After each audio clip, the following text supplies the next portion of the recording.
Nation. It's Wednesday, March 31st. Welcome back to Mason Cable News. I'm Gina Jerome. The June 1969 Stonewall Rebellion against police was led by mostly young working-class youth of color, Puerto Rican, and black drag queens at the Stonewall Bar on New York City's Christopher Street. It is often thought of as marking the beginning of modern gay liberation in the United States for the first time ever. Instead of passively accepting the police brutality, the patrons fought back. A year later, activists in other cities were thinking of ways to make the anniversary. During the 1970s, various groups began to observe Pride Day on weekends in June. Today, the holiday is celebrated as the anniversary of the modern movement for human rights of gay, lesbian, bisexual, and transgender people. In our Northern Virginia and D.C. area, Pride celebrations include Youth Pride, Black Pride, Leather Pride, the Dyke March, and Capitol Pride. Here at Mason, Pride Week takes place from March 31st through April 5th. Our activities include speakers and performers, panel discussions, dances, poetry readings, and open mic nights, and our annual drag show. So come and get involved in our Pride Week 2014. Beginning today, the Graduate and Professional Student Association, or GAPSA for short, will be having the 2014 through 2015 elections.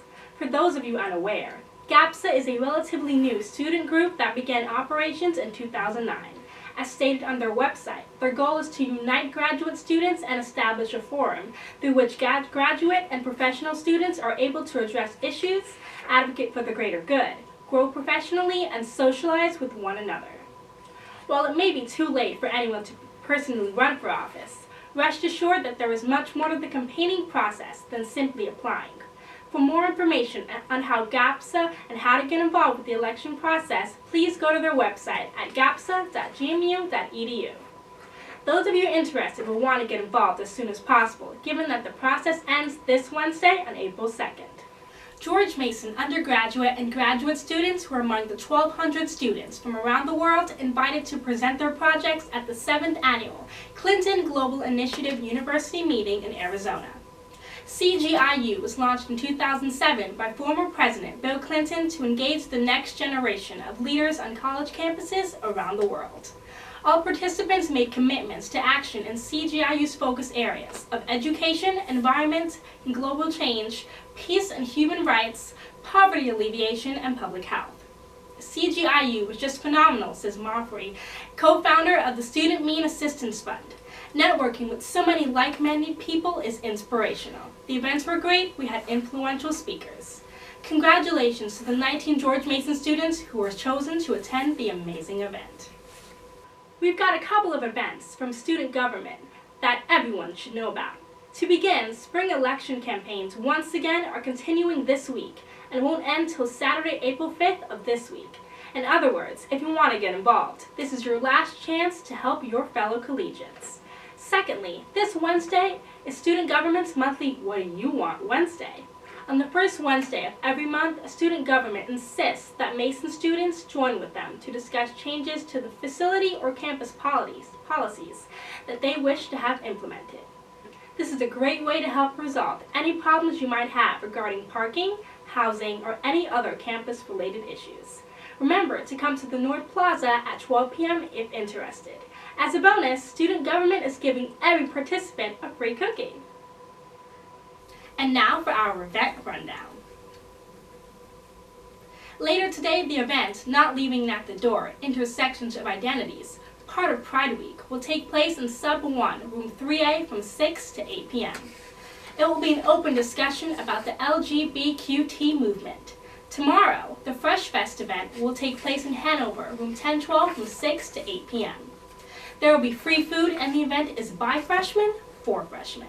Also tomorrow, the event, Does God Really Love the Gays?, also part of Pride Week, will take place in Sub 1, Room 4210 from 4:30 to 6:30 p.m.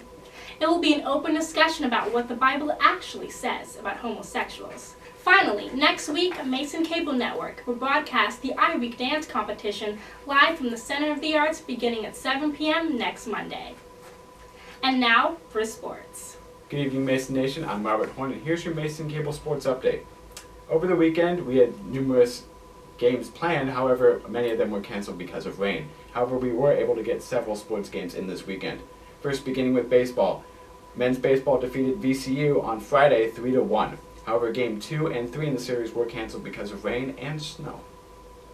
The same goes for softball. Softball did not play any games this weekend. In men's volleyball beat St. Francis 3-2, but lost to Penn State, number 13 in the nation, 3-0. Finally, if you check out this weekend's Sport the State, you can see an excellent interview with the soon-to-retire athletic director, Tom O'Connor. Again, that's in this week's Sport the State. And finally, in national sports news, today, the opening day of baseball, the Washington Nationals defeated the Mets 9-7 with 4 runs in the 10th inning. Good job, Nats. That does it for us here at the Sports Desk. Now back to the news. And now for the tweets of the day.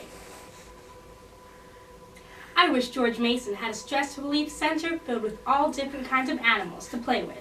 This is by student Erica Schroeder. Also, the George Mason campus reminds me of Zoe 101 by student Elizabeth Omer.